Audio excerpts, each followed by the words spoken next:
So we've got a beat here that I made yesterday. It's a little bit of an idea. I haven't really structured it much, but anyway, soft clippers, right? So if I was to just turn off my soft clipper, go to my main channel and just pull it way up, so it's like all in the red and I'm just pushing my whole signal into the red, that's called digital clipping. And essentially that would be uncontrolled harmonics. We would not be able to control the amount of aliasing, the amount of distortion, the type of distortion, all the digital artifacts that come from doing that. And that's kind of a bad thing.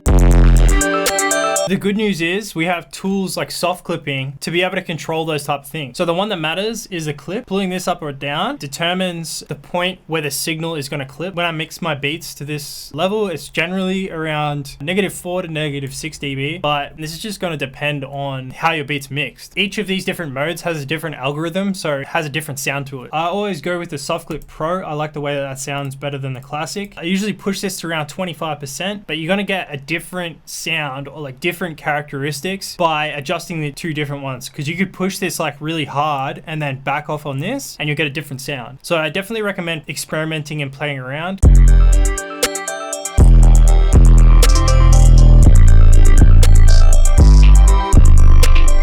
I just don't even bother with the ceiling. You could turn it on if you want, if you're worried about that kind of thing. Setting here is really important too. Oversampling. We've got ×1, ×2, ×3, ×4, whatever. What oversampling is actually doing, if we go into our DAW settings, so what I work in my DAW is 44.1 kilohertz. Now that's a whole nother topic on its own, but basically if I pull up a sample here, I've got a hi-hat. If we zoom right in, you see all these little points? That is our sample rate. So those are essentially pitches in time. We've got our audio wave here, but when we play it back, we're actually not hearing this entire waveform. We're just hearing these dots. And essentially what it is like, it's kind of like a frame rate. Our DAW is taking these like little pitches of sound or whatever, and that's what's playing back to us. The higher our sample rate, the higher the quality sound that we're going to hear back. Now, if I come back to my sample rate, you might be looking at me and going, you got higher sample rates there. Like, why aren't you using them? You could use any of these sample rates that you want. But for me, it's just set to 44.1 kilohertz. And essentially this is just kind of the industry standard. To the human ear, generally speaking, people don't really hear a difference in quality past this point. And since like the 80s, whenever CDs were invented, this was just like the sample rate that they went with. It's kind of like MP3s. Like a lossless file is like enormous, but an MP3 is significantly smaller and still of a reasonable standard. So anyway, getting back on track, these numbers, if we're going to do ×2, it's going to be 440.1 kilohertz, the sample rate that we're using in the DAW, times by 2 or times by 4 or 8 or 16 or 32. The higher you go, the harder it's going to make your computer work. But the more information that we're generating, the more harmonics that we're generating, it's kind of like AI. Like, it's just going to assume that these harmonics should be there. The higher that we do it, the higher resolution that it's essentially generating. So you want to have this as high as possible, but I have some good news for you. Generally speaking, ×32 is good enough to work with, and it's kind of like a sweet spot because I can set that there and we'll hear a good enough reference while we're like making our beat. But then here's the secret setting that I've only just discovered myself. We can go down to this tab here that says offline, right? And what offline does is we can set this to as high as we want. Online means the quality that's going to be playing back. But if we go to offline, we can set it so that when we bounce it or render it out of our DAW, that it just renders it at like a higher point. So if we set it to that, then when we render it, it might take longer than usual, but at least like while we're making the beat, our CPU isn't at like 1000 or something. Another thing to put into perspective, you can go super high and just keep going higher and higher and higher, and it's gonna like essentially like be like a higher quality. It's like watching 4K on like a 1080p screen. At the end of the day, everybody listens to music on like AirPods or earbuds or headphones. Like, nobody's gonna notice the difference. They're listening to them on like things that aren't made for like super high fidelity. So yeah, that's my rundown on the soft clipper situation. I hope you got something out of it. The reason that I used standard clip, I think it was like 30 bucks, and I just copped it and I've never regretted it since. I'm not switching up on it. It took me a little bit of time to adjust to using this plugin. I know that the T-Rax is a little bit easier to use and it has a good sound, but this for me personally is my favorite now, and I don't think I'll go back because I just love the sound of it, and it's super cheap, so I recommend that you guys check it out. This is not sponsored, by the way. I'm just like a really big advocate for this plugin. I'll play back the beat with the soft clipping on. Once again, thanks for watching. Sub to my Patreon if you want to support me. You can cop this project file if you want, and I'll see you in the next video.